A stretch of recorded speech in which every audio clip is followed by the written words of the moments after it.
सुप्रभात प्यारे विद्यार्थियों, कैसे हो सभी। आशा करती हूँ कि सभी अपने घर पर अच्छे होंगे।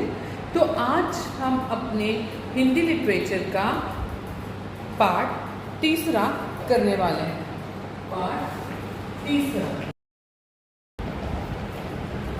जी विद्यार्थियों, आपने चित्र को देखा ध्यान से कि क्या बता रहा है, यानी कि वो हमारे यातायात के साधनों में से कौन सा साधन है? बस। और बस में क्या दिखाया गया है? बस की यात्रा। तो चलिए पढ़ते हैं हम इस चैप्टर को।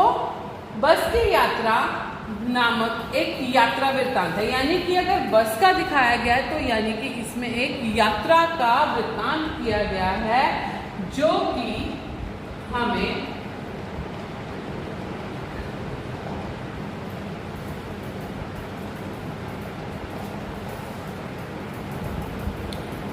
इसमें लेखक बता रहा है, लेखक व उनके 4 मित्र कंपनी के काम से पन्ना गए। पन्ना कोई शहर का नाम है। वापसी में उन्हें जबलपुर जाने वाली ट्रेन पकड़नी थी। उन्होंने बस से पन्ना और उसी कंपनी की बस से सतना जाने का कार्यक्रम बनाया। वह सुबह पहुंचना चाहते थे। उनमें से 2 को सुबह काम पर भी पहुंचना था।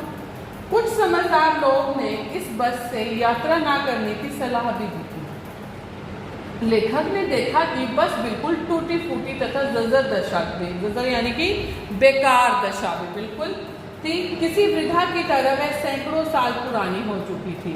उसे देखकर ऐसा आभास होता था कि यदि इस पर बैठेंगे तो कष्ट भी होगा। जैसे कि आपको पता है, बिल्कुल टूटी हुई बसों में कितनी गंदी आवाजें आती हैं, खटखट खटखट की। कुछ इस तरीके की आवाज होगी, कुछ इस तरीके की बस होगी। यह तो केवल पूजा के योग्य भी, इससे बैठा कैसे जा सकता है। उसी बस में कंपनी के हिस्सेदार भी यात्रा कर रहे थे। उनका कहना था कि बस एकदम ठीक है और अच्छी तरह चलेगी। बस की दशा देखकर लेखक और उसके साथी उससे जाने का निश्चय नहीं कर पा रहे थे। लेखक ने डॉक्टर मित्र ने सभी डरे हुए मित्रों को सतावना देते हुए कहा कि डरो मत, अब तो यह तो अनुभवी बस है। नई बसों पर तो विश्वास करना भी कठिन। यह तो हमें अपने बेटों की भांति प्यार से अपनी गोद में लेकर जाएगी। लेखक अपने साथियों के साथ बस में बैठ गया। बस के चालू होते ही बस हिलने लगी। खिड़कियों के बचे कुछ कांच भी गिरने की स्थिति में थे तथा उनसे बचकर बैठने का प्रयास करना पड़ा। लग रहा था कि सारी बस ही इंजन। बस को चलते हुए देखकर लेखक को गांधी जी के असहयोग आंदोलन की याद आ गई।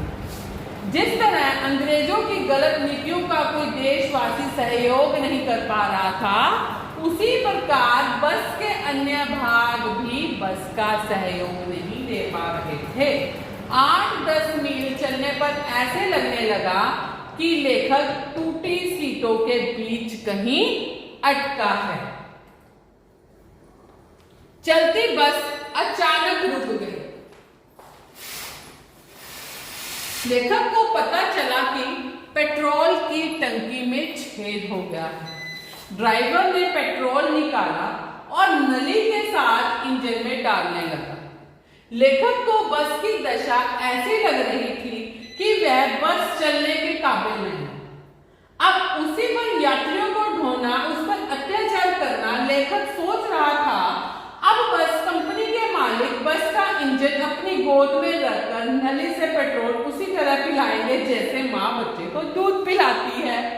अब धीरे धीरे बस की चाल कम हो रही थी। लेखक को डर था कि बस की कभी भी ब्रेक फेल हो सकती है, या स्टीयरिंग टूट सकता है, या हरे भरे पेड़ अपने दुश्मन से लग रहे थे, क्योंकि उनसे बस टकरा सकती थी। यदि कहीं झील दिखाई दे जाती तो ऐसा लगता बस उसमें गिर जाएगी। इसी बीच बस पुनः रुक गई। ड्राइवर के प्रयासों के बाद भी बस ना चली।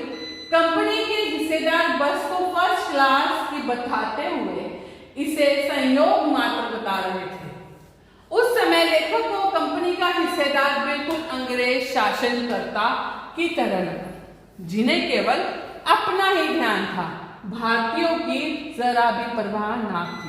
यानी कि इस चैप्टर में उस लेखक ने गाड़ी के साथ साथ हमारे देश का भी चित्र आपसे वर्णन कर दिया है कि क्या हमारे देश के हालात उन अंग्रेजों ने किए हुए थे। इसके साथ साथ आपका एक निबंध भी लिखा जा सकता है, स्वतंत्रता से पहले देश का दृश्य। हल्की छिटकी चांदनी में लेखक को वृक्षों की छाया में खड़ी बस ऐसी लग रही थी जैसे कोई गुड़िया थक कर बैठ गई हो, उसे डर लग रहा था इतने लोगों के बैठने से इसका प्रणाम ही ना हो जाए और उन सभी उसकी अंत्येष्टि ना करनी पड़ जाए। अर्थात यानी कि बस बिल्कुल आगे बढ़ने की दशा में नहीं थी। कंपनी के हिस्सेदार बस को चलाने लायक तो बनाया, लेकिन रफ्तार अब भी कम थी। बस की हेडलाइट की रोशनी भी कम होती जा रही थी। वह बहुत धीमी गति से चल रही थी। वह सभी वाहनों को संकेत देती हुई यही कहती प्रतीत होती थी कि बेटी तुम आगे निकल जाओ, मेरी उम्र अब तुमसे मुकाबला करने की नहीं है। बस एक पुलिया को पार कर रही थी, अचानक उसका एक पहिया फट गया और बस झटके से रुक गई।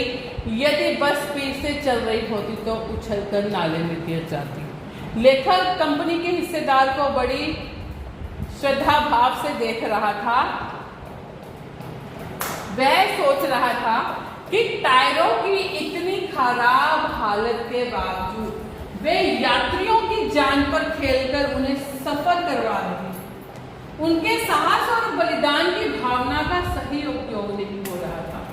उसे तो क्रांतिकारी आंदोलन का नेता होना चाहिए था।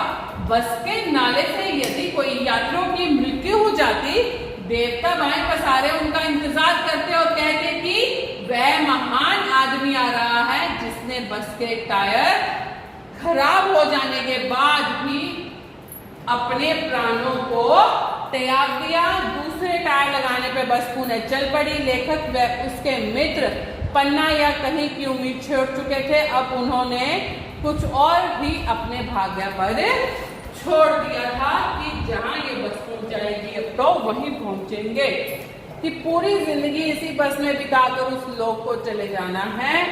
उन्हें एहसास होने लगा था कि धरती पर जाने का उनका कोई लक्ष्य नहीं है, नहीं तो इस बस से ही स्वर्ग जाना है। अब वे घर की तरह आराम से बैठ गए, चिंता छोड़कर हंसी मजाक में शामिल हो गए।